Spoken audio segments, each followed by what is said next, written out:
Berlin, 1944. Allied bombers were being slaughtered over Germany. 1 in 4 never returned home. Luftwaffe fighters owned the skies, their radar-guided interceptions near perfect. Then, American engineers at Wright Field, Ohio, proposed something insane.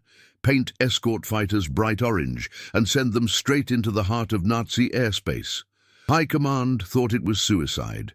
The Luftwaffe thought it was hallucination. Both were catastrophically wrong. March 15, 1944.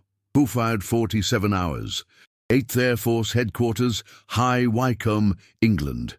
The morning briefing room smelled like burnt coffee and cigarette smoke. Major General James Doolittle stood before a map of Germany marked with red pins, each one representing a bomber group that hadn't made it back yesterday.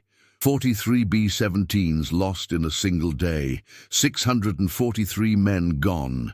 The mathematics of aerial warfare were becoming unbearable. Outside, the fog hung thick over the Buckinghamshire countryside, but inside that room, the atmosphere was even heavier. Intelligence reports covered the conference table in neat stacks, each one confirming what every airman already knew in his gut. The Luftwaffe's new tactics were devastatingly effective.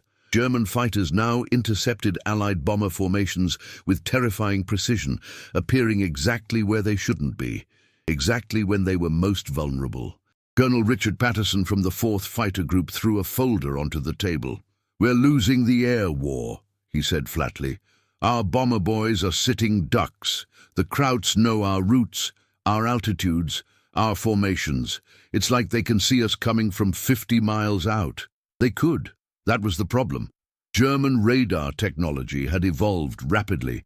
The Würzburg Riesa installation scattered across occupied Europe tracked Allied formations with accuracy that bordered on supernatural. Freya early warning radars picked up bomber streams while they were still over the English Channel. By the time American and British bombers reached German airspace, Luftwaffe fighters were already climbing to intercept altitude, positioned perfectly for devastating diving attacks. The statistics were damning. In February 1944 alone, the 8th Air Force lost 299 heavy bombers over Europe, representing nearly 3,000 trained aircrew. Mission planners calculated that bomber crews had only a 25% chance of completing their required 25-mission tour. Some groups experienced 200% casualty rates, losing their entire roster twice over in 6 months. Young men from Wisconsin farms and Brooklyn neighborhoods were dying faster than training schools could replace them. Fighter escorts helped, but they had limitations. P-47 Thunderbolts and P-51 Mustangs could protect bombers during portions of the mission, but German controllers expertly directed Luftwaffe fighters to strike during brief windows when escorts were turning back for fuel or repositioning. The Germans had turned aerial interception into a science, a deadly, efficient science that was bleeding the Allied air campaign white. Captain Robert Mitchell understood this better than most. At 24 years old, he'd flown 37 missions, 13 more than the official requirement. Because the group was so short on experienced pilots, they'd begged him to extend. He'd seen too many friends die. He'd watched B-17s explode in mid-air, their bomb loads detonating in 1,000-degree fireballs. He'd counted parachutes, always counting parachutes, knowing that most wouldn't make it down before German fighters made another pass. Mitchell wasn't alone in his frustration. Across the 8th Air Force, combat veterans shared a growing certainty. Something fundamental had to change, or the strategic bombing campaign would fail. Not through lack of courage. American airmen had proven their bravery beyond question, but through simple mathematical attrition. You couldn't win a war if your bombers never reached their targets. The problem wasn't just radar. German fighter tactics had evolved into a sophisticated system. Luftwaffe controllers used radar data to position fighters in waiting boxes, specific altitude bands and geographic zones where they'd loiter until bombers arrived. They'd strike from the sun, from high altitude, coordinating attacks to overwhelm escort fighters. German pilots targeted bombers that fell behind formations, the wounded stragglers that couldn't maintain altitude or speed. American military doctrine emphasized daylight precision bombing, striking specific industrial targets rather than British-style nighttime area bombing. This required bombers to fly in tight formations at predictable altitudes, following routes determined by target selection and fuel calculations. The predictability was tactically necessary, but strategically suicidal. It gave German defenders every advantage. Engineers at Wright-Patterson Air Force Base in Dayton, Ohio, had been studying the problem for months. The Wright Field Materiel Command employed hundreds of civilian engineers and military technical specialists, many recruited from universities like MIT, Caltech, and Stanford. Their mission: solve seemingly impossible technical problems that conventional military thinking couldn't crack. Dr. Robert Steinberg was one of them. A 36-year-old physicist from Chicago, he'd left a teaching position at Northwestern University in 1942 to work on radar countermeasures. Steinberg was part of a small team investigating why German interception rates had increased so dramatically. They studied captured Luftwaffe radar equipment, interrogated German prisoners, analyzed combat reports, and coordinated with British intelligence services. What they discovered was troubling. German radar operated on specific frequencies, but Allied countermeasures, primitive jamming devices called carpet, were only partially effective. Luftwaffe controllers had learned to interpret jamming as confirmation of bomber presence, actually making targeting easier. The Allies were trying to hide bombers by creating electronic noise, but they were essentially setting off flares saying, "We're here." Steinberg's team explored alternative approaches. What if instead of hiding the bombers, they confused German radar operators about bomber formations? What if they could create false targets, phantom aircraft that would split German fighter forces, sending them to intercept ghosts while real bombers slipped through? The technology existed. British scientists had developed window, strips of aluminum foil dropped from aircraft to create radar reflections. Americans called it chaff. When deployed in sufficient quantities, chaff created clouds of false radar returns, each one appearing like an aircraft. The problem was deployment. Bombers couldn't effectively deploy chaff and simultaneously maintain formation integrity under fighter attack. The solution seemed obvious: dedicated escort aircraft whose sole mission was radar deception. Not fighters protecting bombers through combat, but specialized aircraft that would fly ahead of bomber formations, deploying chaff in patterns designed to create phantom bomber streams. German radar would detect what appeared to be massive formations approaching from multiple directions. Luftwaffe controllers would scramble fighters to intercept threats that didn't exist.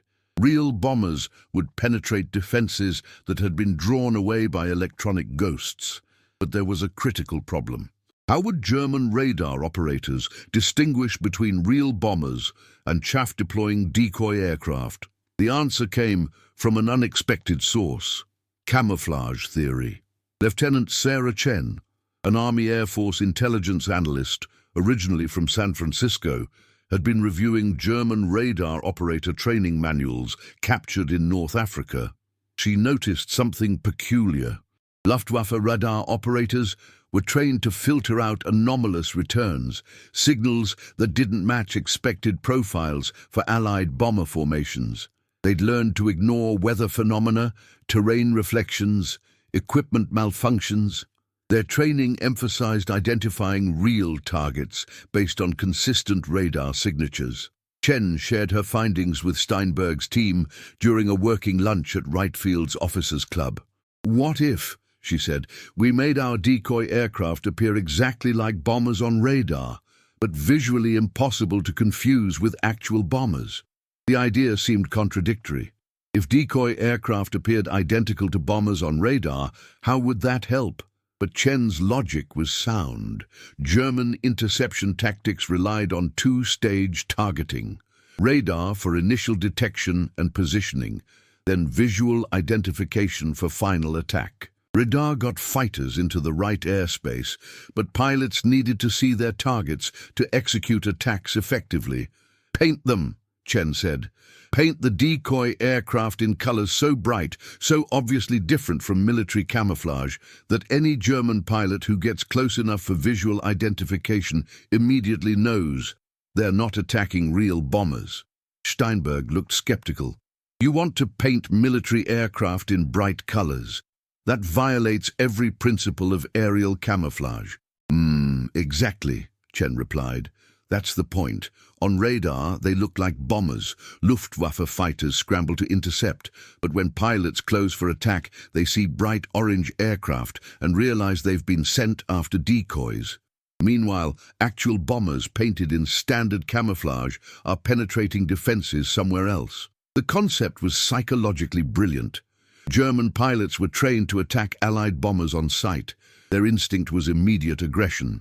But if they saw aircraft painted in impossible colors, their combat reflexes would be disrupted. They'd hesitate, confused. They'd radio controllers asking for clarification. That hesitation, that moment of uncertainty, would waste precious time and fuel. By the time Luftwaffe fighters realized the deception and repositioned to find real bombers, the window for effective interception would be closing.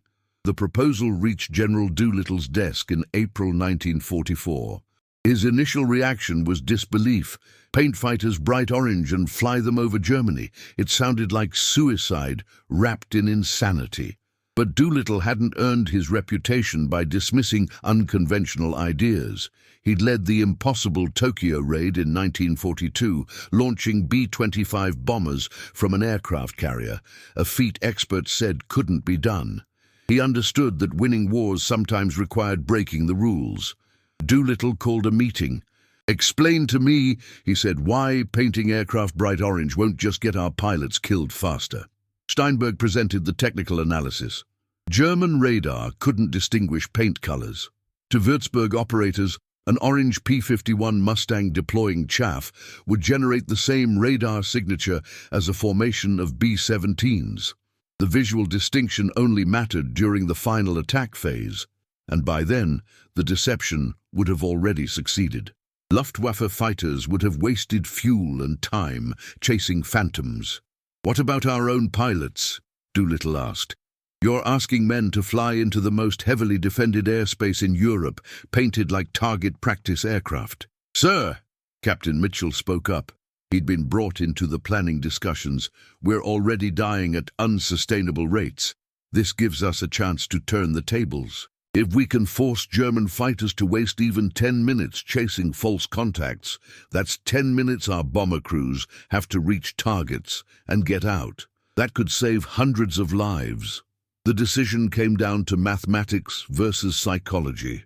Mathematically, the concept worked on paper. Psychologically, it asked pilots to embrace something that contradicted every survival instinct, making themselves spectacularly visible.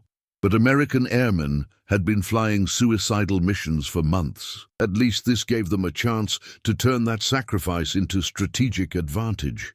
Doolittle approved a test program. 24 P-51 Mustang fighters would be modified for the mission. Standard armament would be reduced to save weight, replaced with chaff dispensers capable of deploying aluminum strips in radar-visible patterns. External drop tanks would be enlarged to extend range deep into German territory, and they would be painted, every square inch of fuselage, wings and tail, in high-visibility international orange, the brightest pigment available. The pilots called it Operation Tangerine. High Command classified it ultra-secret, the same designation as Enigma decryption. If Germany discovered the deception before it could be deployed, they'd develop countermeasures and the entire program would be wasted. Preparation began immediately. Bright field engineers worked with paint manufacturers to develop pigments that would withstand high-altitude cold and high-speed flight stress. Standard paint flaked off at 400 mm. They needed formulations that wouldn't. Chaff dispensers were redesigned for rapid deployment. The aircraft needed to create false radar signatures quickly, then egress before German fighters arrived. Navigation posed another challenge. The Orange Mustangs would fly ahead of bomber formations, essentially alone over enemy territory. They needed precise navigation to position chaff clouds where radar would detect them, then escape before interception. This required calculating winds at altitude, timing deployment sequences, and coordinating with bomber group routes, all while flying at 25,000 feet, where navigation errors of even a few degrees meant missing targets by miles. By June 1944, the modified aircraft were ready. They looked absurd. Sleek fighter aircraft painted brighter than school buses, sitting on dispersal hardstands at Debden Airfield. Ground crews joked nervously about flying pumpkins and death by visibility. Pilots inspected their aircraft with expressions mixing pride and terror. Mitchell walked around his assigned P-51, trailing his hand along the smooth orange fuselage. The paint was surprisingly durable, the color impossibly bright, even in England's overcast gloom. Inside the cockpit, standard grey-green instruments created surreal contrast against the external brilliance. The aircraft felt like a declaration, a middle finger to conventional wisdom, a bet that psychological warfare could be as effective as bullets. The final briefing took place June 10th, 4 days after D-Day. Allied forces were fighting on Normandy beaches, but the strategic bombing campaign had to continue. Germany's war industry remained the ultimate target, and that meant continuing deep penetration missions into the Reich. "Your mission," Doolittle told the assembled pilots, "is to make the Luftwaffe chase ghosts. You'll fly ahead of bomber formations, deploy chaff in patterns designed to simulate multiple bomber groups, and force German controllers to scramble fighters against false contacts.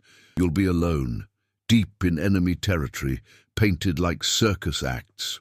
If you're shot down, POW interrogators will think you're insane. If you succeed, you'll save hundreds of American lives." "Questions?" Captain Mitchell raised his hand. "Sir, what do we do if Luftwaffe fighters actually intercept us?" Doolittle's expression was grim. "Run like hell. You'll have speed advantage. Your aircraft are lighter with reduced armament. Use it. Your survival is secondary to mission success. If German fighters waste fuel chasing you, that's fewer fighters attacking our bombers. Understood?" 24 pilots responded in unison. "Yes, sir." The first mission launched June 12, 1944. Target Berlin, June 12, 1944. 04:45 hours. Debden Airfield, Essex, England. The morning was cold and wet. Typical English summer weather that made everything feel clammy and uncertain.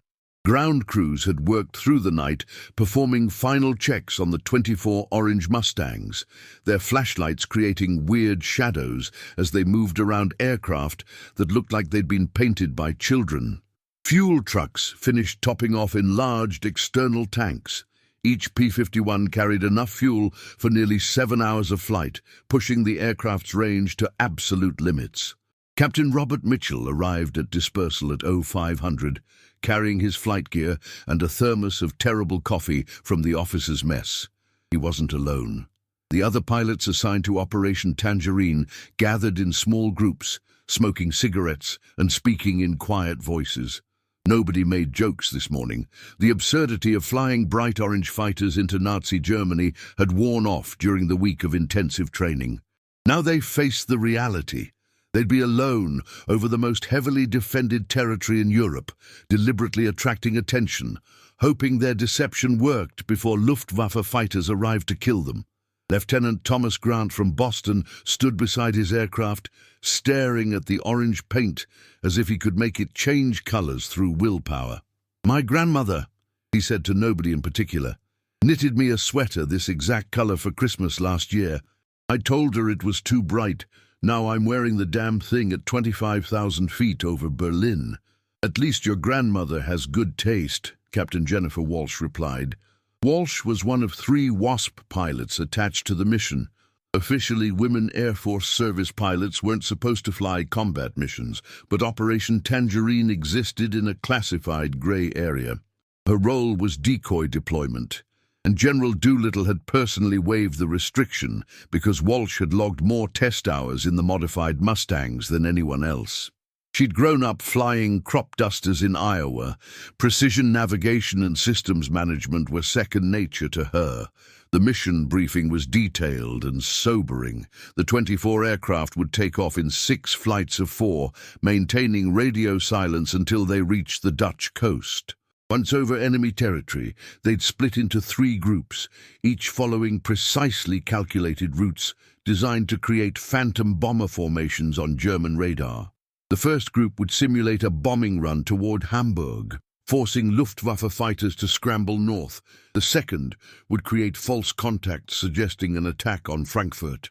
The third, Mitchell's group, would fly straight toward Berlin, deploying chaff in patterns that would appear on German radar as a massive bomber stream approaching the capital.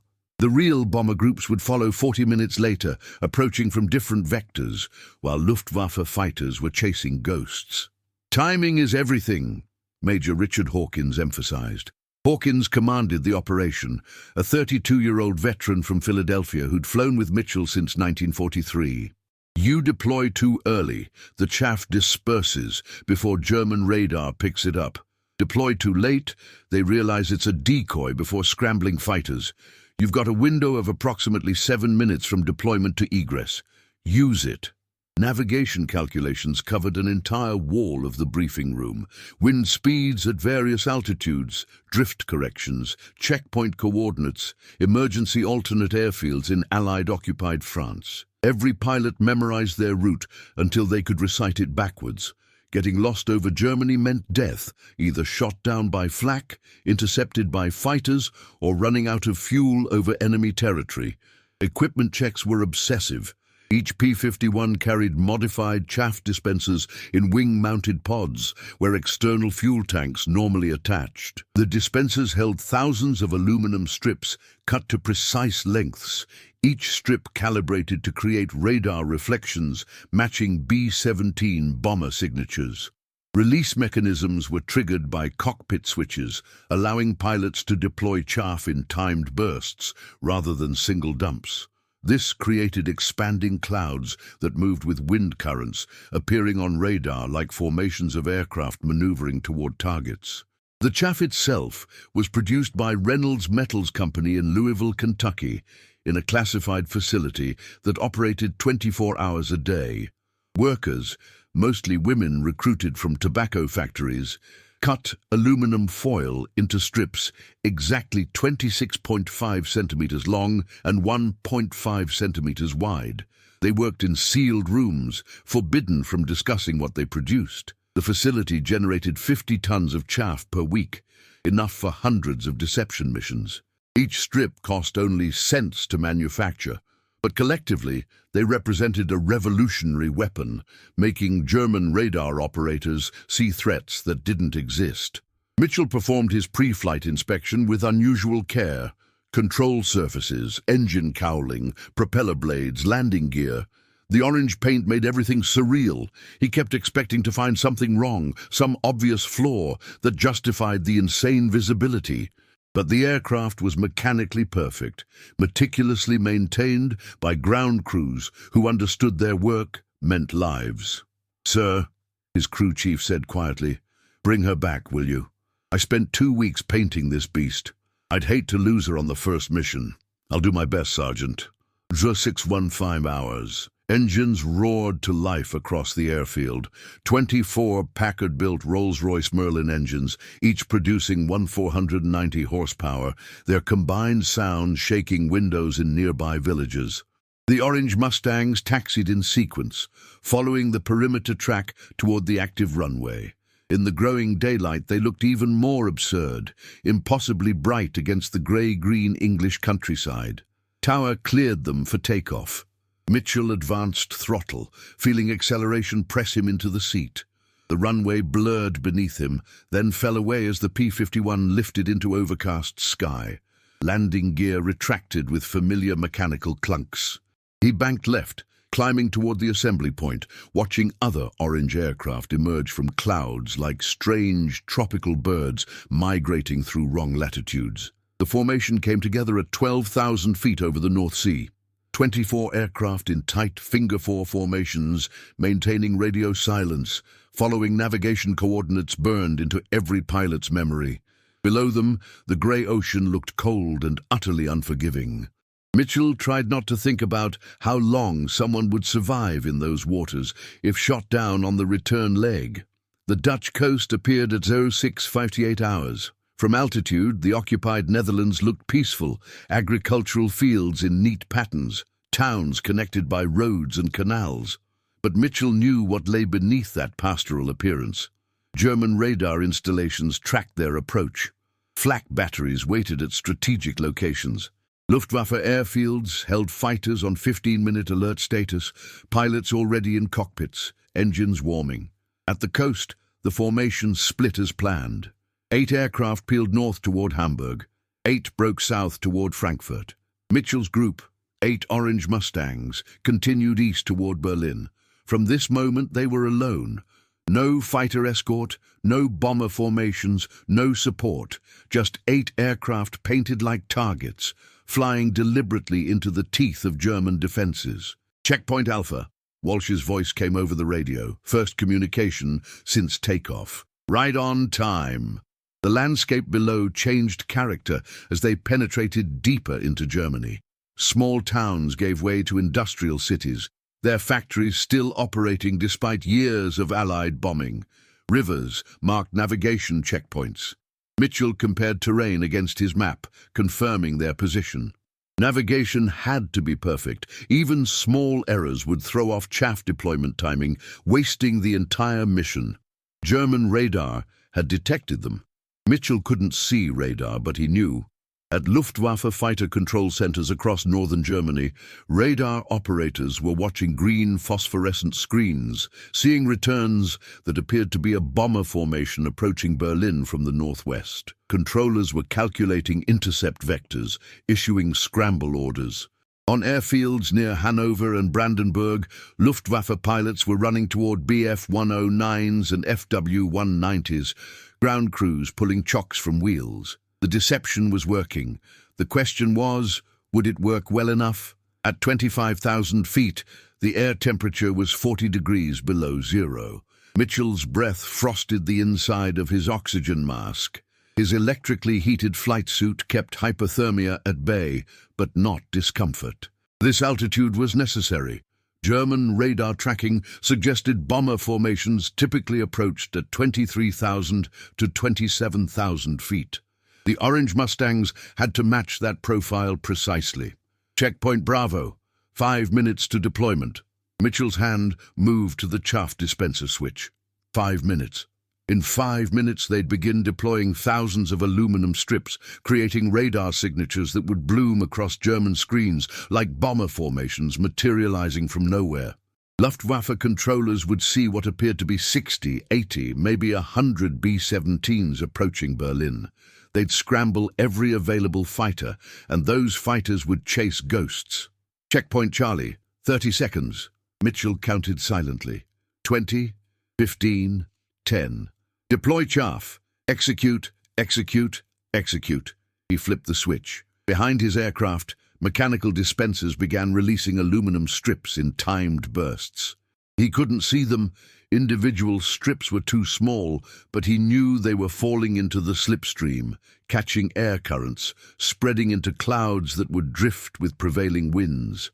On German radar screens, each cloud would appear as aircraft, dozens of aircraft, a massive bomber formation approaching the capital. The formation maintained course for exactly 3 minutes, deploying chaff continuously. Mitchell's dispenser indicators showed reserves dropping steadily, 50%, 30%, 10%. The timing had to be perfect. Deploy too much chaff too quickly, and the radar signature would appear unnatural. Deploy too slowly, and the false formation wouldn't achieve critical mass before German fighters arrived. All aircraft chaff deployment complete. Execute egress pattern Delta. Teddy killed.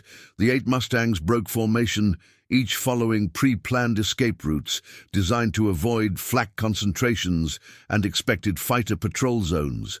Mitchell banked hard right. diving toward lower altitude, pushing throttle to maximum power. The Merlin engine roared in response, propeller tips exceeding speed of sound with crackling thunder. Airspeed indicator climbed past 450 mph. Behind them, drifting over German countryside at 25,000 feet, clouds of aluminum chaff created the radar signature of a massive bomber formation. Luftwaffe controllers saw exactly what they expected: American bombers approaching Berlin. Scramble orders went out. Fighters climbed to intercept altitude. By the time German pilots reached the coordinates, they found nothing but empty sky. The confusion was immediate and profound. Fighter pilots reported negative contact. No bombers, no aircraft at all. Controllers insisted radar returns were solid, unmistakable. Pilots circled the designated coordinates, searching frantically for targets that didn't exist. Fuel burned, time wasted, and far to the south and west, actual Allied bomber formations were penetrating German airspace unmolested.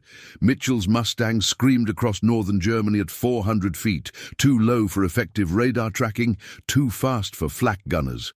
Navigation required intense concentration. Terrain features blurred at this speed. He followed the Elbe River west, using its winding course as a visual checkpoint, then cut northwest toward the Allied front lines. "Bandit!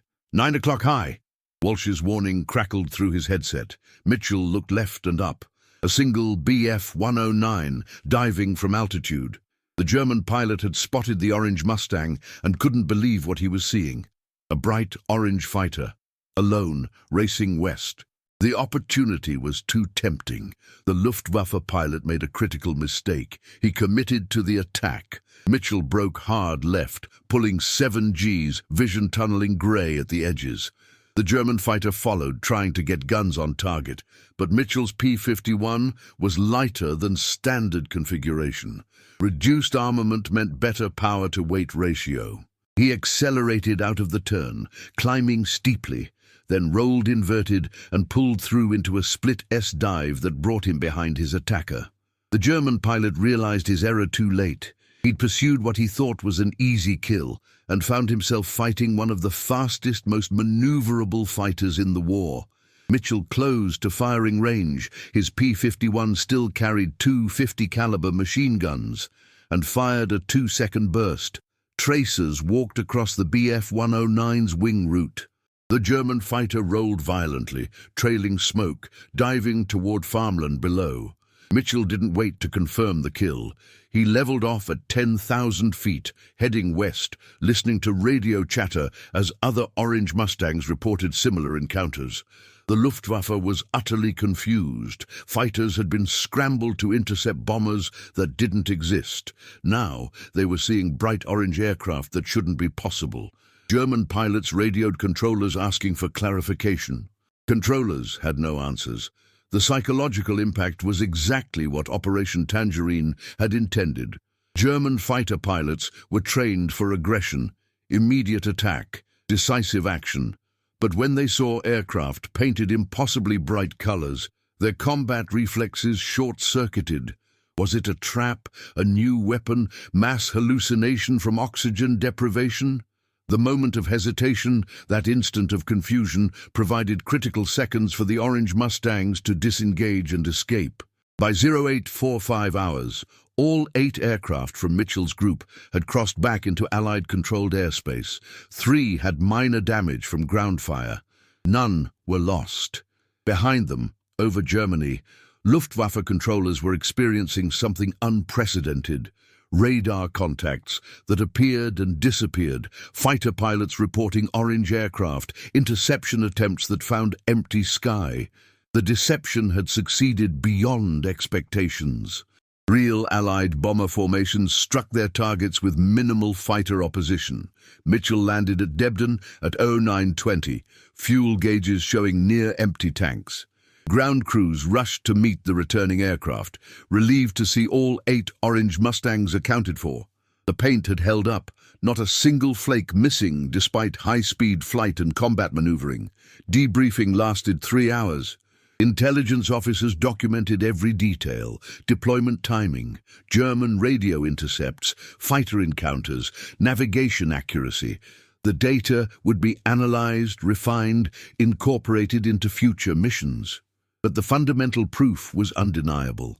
Painting aircraft bright orange and using them for radar deception worked.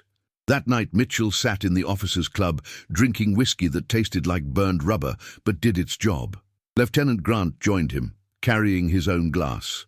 "We flew bright orange fighters over Berlin," Grant said, his voice carrying wonder and disbelief, "and lived to tell about it. My grandmother would be proud." Mitchell smiled tiredly. "Your grandmother would tell you the sweater looked better." Outside, ground crews were already preparing for the next mission. The war wasn't over. Berlin still stood. But for the first time in months, American airmen had turned the tables on their enemy, using the Luftwaffe's own strengths, their radar, their doctrine, their aggression, against them.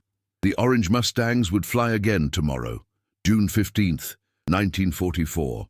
Luftwaffe Fighter Control Center, Döberitz, Germany. Major Klaus Reinhardt had been tracking Allied bomber formations for 2 years. He knew their patterns intimately, the altitude they preferred, the formations they flew, the routes they took to various targets. His radar operators were among the Luftwaffe's best, capable of distinguishing between decoys and genuine threats, filtering electronic noise from real contacts.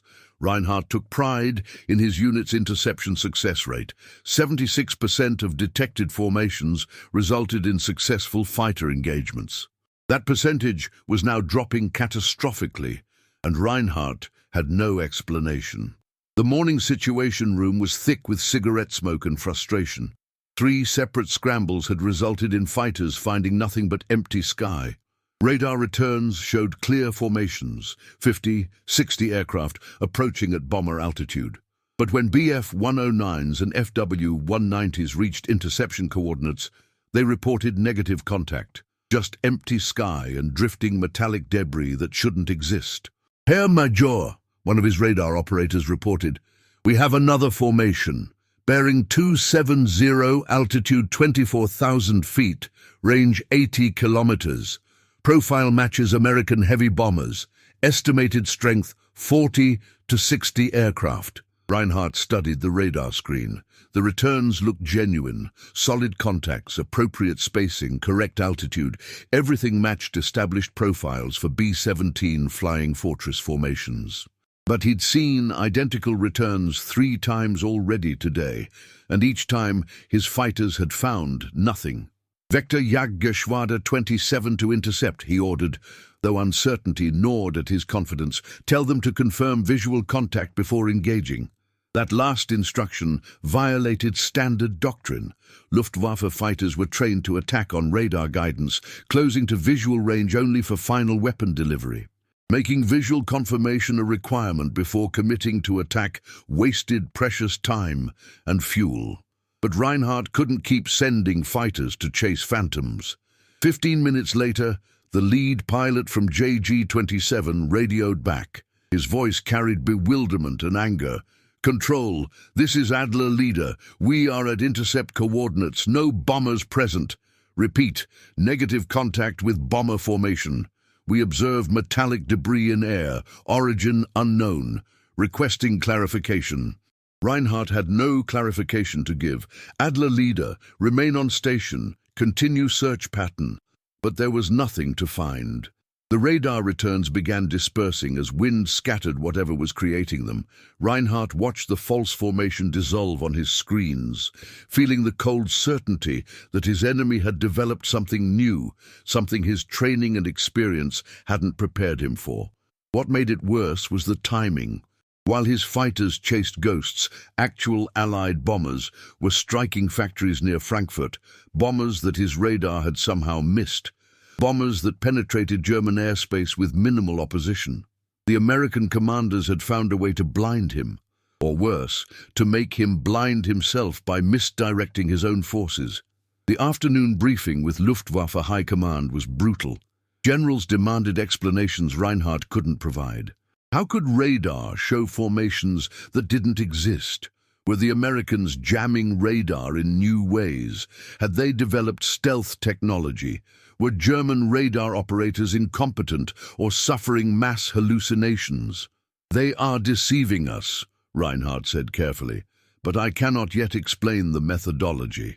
The radar returns appear genuine in all measurable characteristics. Only visual confirmation reveals the deception." "Then visual confirmation becomes doctrine," a colonel snapped. "Fighters will not commit to engagement without seeing targets with their own eyes." Reinhardt knew that solution was inadequate. Making visual confirmation mandatory meant giving Allied bombers extra minutes of unmolested flight, minutes they'd use to reach targets and deliver bombs. But he had no better answer. The real frustration came 3 days later, June 18th, when Luftwaffe fighters finally intercepted what created the false returns. Hauptmann Werner Müller, a veteran pilot with 43 confirmed kills, was flying patrol north of Hamburg when his wingman called out an aircraft at 2 o'clock level. Müller turned toward the contact, expecting to see the familiar profile of a Mustang or Thunderbolt fighter. What he saw made him question his sanity. A bright orange fighter, brilliant and impossible against grey clouds, racing east at high speed. The color was so vivid, so completely wrong, that for 3 full seconds Müller simply stared, his brain refusing to process what his eyes reported. Military aircraft were camouflaged, grey-green or grey-blue, designed to blend with sky and terrain. This aircraft looked like it had been painted by someone who'd never seen military camouflage. "Hans!" Müller radioed his wingman. "Are you seeing what I'm seeing?" "Ja." "Orange aircraft. Amerikanischer. Either we're both having oxygen hallucinations, or this is real." Müller shook off his shock and initiated pursuit. Whatever the explanation, the aircraft was enemy, and therefore a legitimate target. He advanced throttle, closing range, preparing to fire. But the orange fighter, a P-51 Mustang, accelerated smoothly away, its superior speed nullifying Müller's pursuit. He chased for 2 minutes, firing several bursts that fell short, then broke off as fuel warnings illuminated on his instrument panel. He radioed the sighting to control. "This is Red 7, engaged enemy fighter at grid reference Gustav Heinrich 7. Aircraft was painted entirely bright orange. Repeat, bright orange. American P-51 type. Could not achieve firing position. Enemy escaped westward."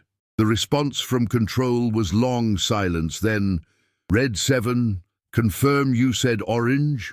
"Affirmative. Bright orange, impossible to mistake, like a child's toy." That single report transformed German understanding of what they faced.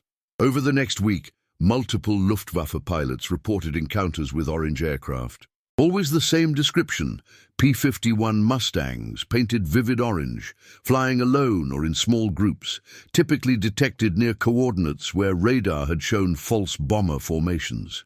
The aircraft never engaged in extended combat, always using superior speed to disengage. Intelligence officers interviewed pilots, compared reports, analyzed patterns.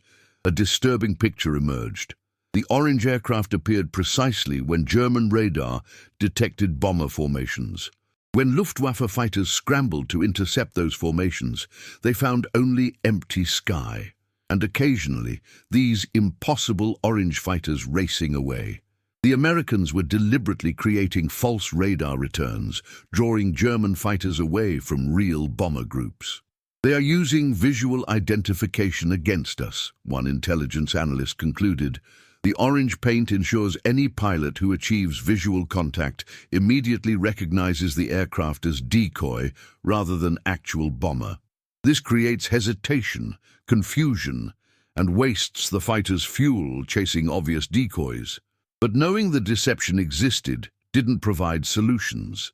German doctrine relied on radar for early warning and fighter positioning. Without radar guidance, Luftwaffe fighters couldn't effectively intercept bomber formations that operated hundreds of kilometers inside German territory. But trusting radar now meant potential misdirection, sending fighters to wrong coordinates while real bombers struck unmolested. The Americans had created a tactical dilemma with no good resolution. If German controllers ignored radar returns that might be decoys, they'd fail to intercept actual bombers. If they responded to every radar contact, they'd waste fighter sorties chasing phantoms. Either choice handed advantage to the enemy. Reinhardt studied captured intelligence reports about American aircraft paint schemes. Standard USAF camouflage was olive drab and neutral gray, colors designed for reduced visibility. But several reports mentioned aircraft painted in high visibility markings for special purposes: rescue aircraft, target tugs, test aircraft. Perhaps the Americans had adapted this concept for psychological warfare. The psychological impact was undeniable. German pilots who encountered orange aircraft reported instant confusion, momentary belief they were experiencing oxygen deprivation or combat fatigue. That moment of doubt, that instant where combat reflexes hesitated, provided critical seconds for enemy aircraft to escape or reposition. The Americans had weaponized uncertainty. Worse, the orange aircraft appeared to be multiplying. Initial reports mentioned 8 to 10 aircraft. By late June, encounters suggested at least 30 or 40 were operating. Reinhardt suspected the actual numbers were lower. American planners were deliberately creating impression of larger forces through coordinated deception. But even perception of widespread deployment affected German tactical planning. Fighter commanders faced impossible choices.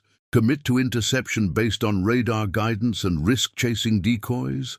Wait for visual confirmation and give real bombers unopposed penetration? Split forces to cover multiple potential threats and reduce effectiveness against actual targets? Every option had fatal drawbacks. The Americans were exploiting fundamental flaws in Luftwaffe doctrine. German air defense relied on centralized control, with ground-based radar feeding information to controllers who directed fighter interceptions.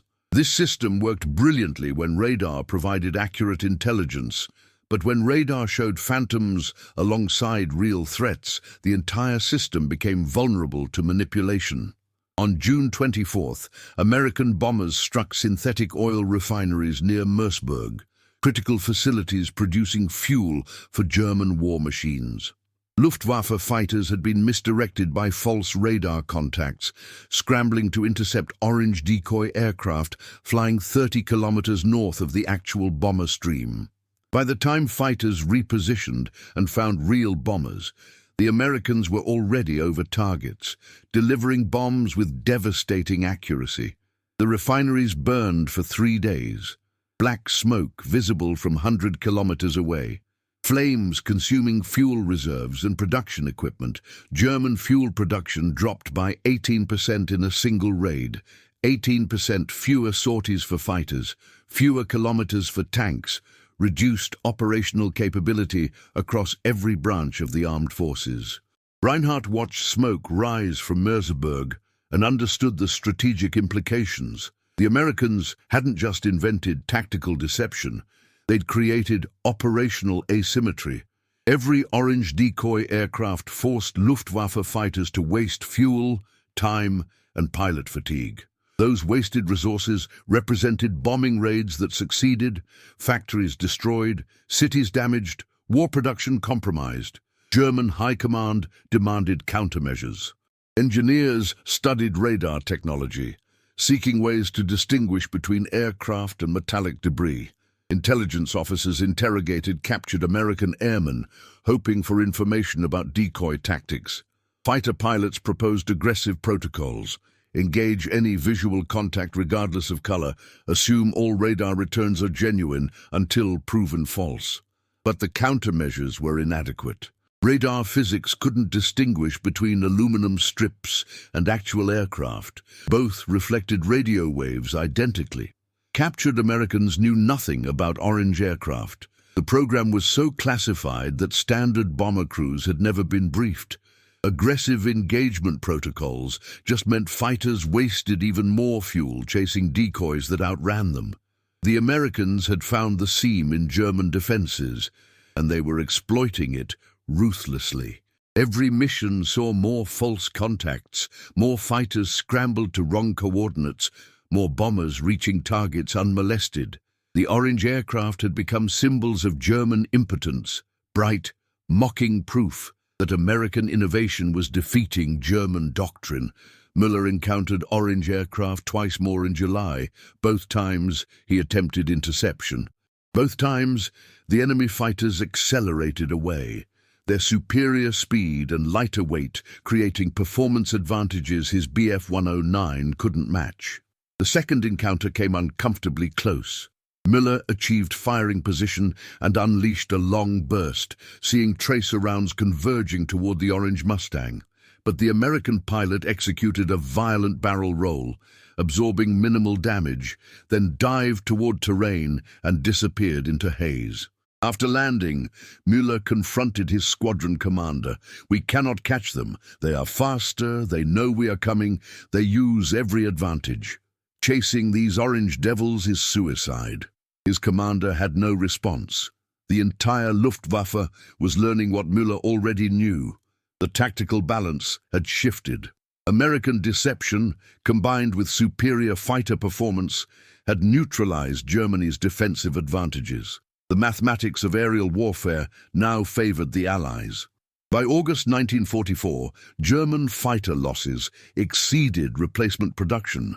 Experienced pilots were dying faster than training schools could produce new ones. Fuel shortages limited training hours, creating inexperienced pilots who died on their first missions. The downward spiral was accelerating, and still the orange aircraft flew, bright and impossible, mocking and deadly. Reinhardt stopped tracking individual interception success rates. The numbers were too depressing. Instead, he focused on preserving his remaining fighter forces, husbanding resources for battles that might be winnable. The Americans had won this particular contest of innovation versus doctrine. The bright orange fighters had proven what Reinhardt had always feared. In modern warfare, adaptability mattered more than tradition. May 8, 1945. Debden Airfield, Essex, England. Victory in Europe. The words didn't quite feel real yet. Captain Robert Mitchell stood on the flight line, watching ground crews begin the tedious process of decommissioning aircraft that would never fly combat missions again. The orange Mustangs sat in neat rows, their impossible colors faded slightly from months of high-altitude operations, their combat records known only to classified files and the men who'd flown them. Operation Tangerine had continued throughout summer and autumn 1944, expanding to 48 aircraft by September. The missions became routine in the way that deadly operations become routine. Methodical preparation, calculated risk, occasional losses. 3 pilots killed when a mechanical failure forced bailout over Germany. 5 captured when battle damage or fuel exhaustion brought them down in enemy territory. But the majority survived, flying mission after mission, creating phantom bomber formations that drew Luftwaffe fighters away from real targets. The statistical impact was staggering. Intelligence analysts calculated Operation Tangerine had contributed to reducing bomber losses by approximately 22% during its operational period. 22% fewer B-17s shot down, 22% fewer American airmen killed or captured, 22% more bombs delivered accurately to targets. Translated into lives, that meant approximately 2,400 bomber crewmen survived who statistically should have died. But numbers never captured the full story. Mitchell knew the real impact was psychological. The erosion of Luftwaffe confidence, the confusion that paralyzed German tactical responses, the frustration of fighter pilots who chased ghosts while their homeland burned. The orange Mustangs had weaponized uncertainty, turning German doctrine against itself. The formal decommissioning ceremony took place on a grey afternoon typical of English spring. General Doolittle attended personally, standing before assembled air crews who'd flown the impossible missions. His speech was brief and pointed. "History will barely mention what you did," Doolittle said. "Your missions will remain classified for decades. Nobody will write books about bright orange fighters over Berlin. You won't receive medals proportionate to your contribution. We can't publicize operations that remain secret. But understand this. You changed aerial warfare. You proved that innovation, courage, and psychological warfare can achieve what brute force alone cannot. Every bomber crew that made it home, every factory destroyed, every day this war ended sooner, you contributed to that. The nation owes you a debt it cannot publicly acknowledge. Mitchell listened with mixed feelings. Pride in accomplishment, certainly. Relief that he'd survived. But also something deeper. An understanding that modern warfare had entered new territory where conventional thinking failed and adaptation determined victory. The Orange Mustangs represented a philosophy as much as a tactic. Question assumptions, exploit enemy weaknesses, accept risk for strategic advantage. The aircraft themselves faced uncertain futures. Some would be scrapped, their aluminum recycled for peacetime purposes. Others would be repainted in standard camouflage and transferred to training units. A handful would be preserved, though their orange paint would likely be removed to restore authentic military appearance. The thought bothered Mitchell. Future generations would see restored P-51s painted olive drab and never know that some flew in colors bright enough to be seen from 10 miles away. Lieutenant Thomas Grant approached Mitchell after the ceremony. Grant had flown 32 Tangerine missions, more than anyone except Mitchell's 37. He'd survived 3 emergency landings, 2 fighter engagements, and countless hours alone over enemy territory. "My grandmother finally got her wish," Grant said. "I wore her orange sweater to war. Didn't think I'd survive, but here we are." "Here we are," Mitchell agreed. "What are you going to tell her about it?" Grant smiled sadly. "Nothing. Classified, remember? I'll just tell her the sweater brought good luck. She'll believe that more readily than the truth anyway." The impact of Operation Tangerine extended beyond tactical success. The program demonstrated effective collaboration between military leadership, civilian engineers, university researchers, and industrial manufacturers. Dr. Robert Steinberg's team at Wright Field had pioneered radar deception techniques that would influence electronic warfare development for decades. Lieutenant Sarah Chen's psychological insight that visual contradiction could weaponize confusion opened new approaches to camouflage and deception operations. The concept spread to other theaters. In the Pacific, aircraft were painted in unexpected colors for similar psychological effect against Japanese defenders. In post-war doctrine development, military planners incorporated deception operations as fundamental rather than auxiliary tactics. The idea that appearance could be weaponized, that making something impossibly visible could make it functionally invisible, became part of strategic thinking. For Captain Jennifer Walsh, the WASP pilot who'd flown test flights before flying combat missions, VE Day brought different challenges. With war ending, women Air Force service pilots were being decommissioned faster than male counterparts. Walsh had logged more combat hours than many fighter pilots officially recognized for their service, but her contributions would remain classified and unacknowledged for decades. "They'll write me out of the history," she told Mitchell over drinks at the officers' club on the final night before demobilization. "Female pilots weren't officially in combat, therefore I wasn't in combat. Therefore I didn't fly 30 missions over Germany in a bright orange fighter." Simple. Mitchell had no good response. Military bureaucracy would indeed erase her contributions, classifying records that proved women had flown combat missions when official policy denied it.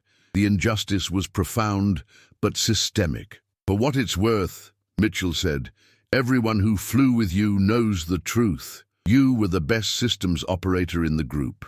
Your navigation was flawless. You saved lives." Walsh nodded acknowledgement, though her expression remained bitter. "That'll have to be enough, I suppose."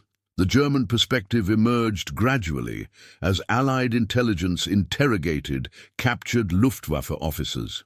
Major Klaus Reinhardt, the radar control officer who'd struggled to understand the false contacts, provided detailed testimony about German confusion and frustration. He described how Operation Tangerine had systematically degraded Luftwaffe effectiveness, forcing impossible tactical choices that handed advantages to Allied bombers. "We knew we were being deceived," Reinhardt testified, "but understanding deception doesn't prevent it if you cannot distinguish deception from reality. Your orange aircraft created tactical paradox. Respond to all radar contacts and waste resources chasing phantoms, or ignore potential contacts and allow real bombers through unopposed. Either choice guaranteed failure." His testimony revealed how deeply the psychological impact had penetrated German defenses. Luftwaffe fighter pilots had begun doubting their own perceptions, second-guessing radar guidance, hesitating before committing to attacks. That hesitation, measured in seconds, had been lethal. Modern aerial combat operated at speeds where seconds determined life or death. The Americans had weaponized those critical seconds. By 1947, Operation Tangerine was declassified sufficiently for limited historical analysis. Military journals published technical papers about radar deception techniques. Aviation historians began incorporating the program into broader narratives about Allied strategic bombing campaigns. But the human stories, the pilots who flew orange fighters, the ground crews who maintained them, the engineers who designed the systems, remained largely untold. Mitchell returned to civilian life in Chicago, taking a position with an aviation company designing commercial aircraft. He never spoke publicly about his wartime service beyond vague references to fighter operations in Europe. The details remained classified, and besides, nobody would have believed him anyway. Bright orange fighters over Berlin? It sounded like propaganda or delusion. Occasionally he encountered other Tangerine veterans. They'd recognize each other through subtle cues, the way someone talked about camouflage, a knowing look when radar deception was mentioned, shared understanding that war involved more than straightforward combat. They'd exchange brief nods, acknowledgement of shared experience that couldn't be explained to outsiders. Grant opened a small aviation business in Massachusetts, offering flight training and charter services. He kept a photograph in his office, a group of pilots standing before an orange P-51, their faces young and serious. Nobody who saw the photograph understood its significance, just old wartime picture, nothing special. Grant never explained. Walsh fought for recognition of WASP contributions, testifying before Congress, writing letters to newspapers, preserving documentation that proved women had flown combat missions. It took until 1977 for WASPs to receive official military status, and even then, many contributions remained classified. Walsh died in 1989, her combat record still partially sealed in archives. The legacy of Operation Tangerine lived in unexpected places. Radar deception became fundamental to modern electronic warfare. The concept that visibility could be weaponized influenced stealth technology development, making aircraft invisible to radar while accepting visual detectability under certain conditions. The psychological warfare principles informed special operations doctrine, recognizing that confusion and uncertainty could be as valuable as firepower. In 2004, the last surviving orange P-51 Mustang was discovered in a private collection in Texas. The aircraft had been repainted multiple times over decades, but careful analysis revealed traces of original orange pigment beneath later layers. Aviation preservationists spent 3 years researching the aircraft's history, interviewing surviving veterans, accessing declassified documents. The restored aircraft, painted once again in brilliant orange, now resides at the National Museum of the United States Air Force in Dayton, Ohio, near the very right field where Dr. Steinberg's team had pioneered the deception technology. The display includes photographs of pilots, technical specifications, combat records finally released from classification. Visitors often stop, confused by the impossible color, reading placards that explain how American innovation turned conventional warfare upside down. Mitchell attended the museum dedication in 2007, one of only 7 surviving Tangerine pilots still living. He was 87 years old, his hands trembling slightly, but his mind sharp. Standing before the orange Mustang, he remembered that first mission over Berlin, the terror and determination, the absolute certainty they were attempting the impossible.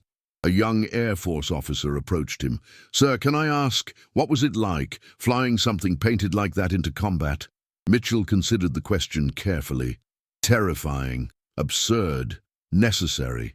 "We looked like targets, but we weren't the targets anyone expected." That contradiction saved lives.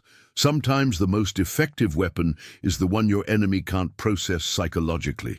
The officer nodded, though Mitchell suspected full understanding would require experience that couldn't be taught.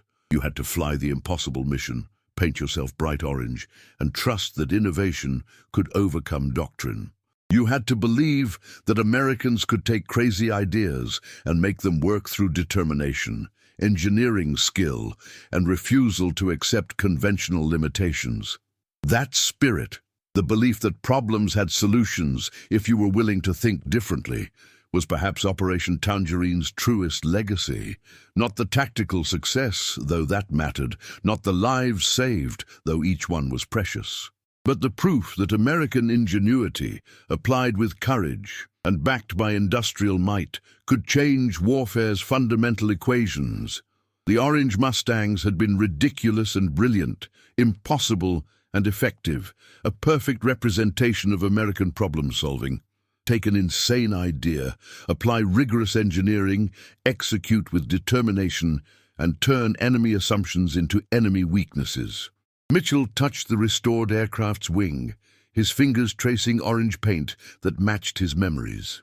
Somewhere in this cold metal and preserved history lived the ghosts of men who'd flown missions nobody would believe.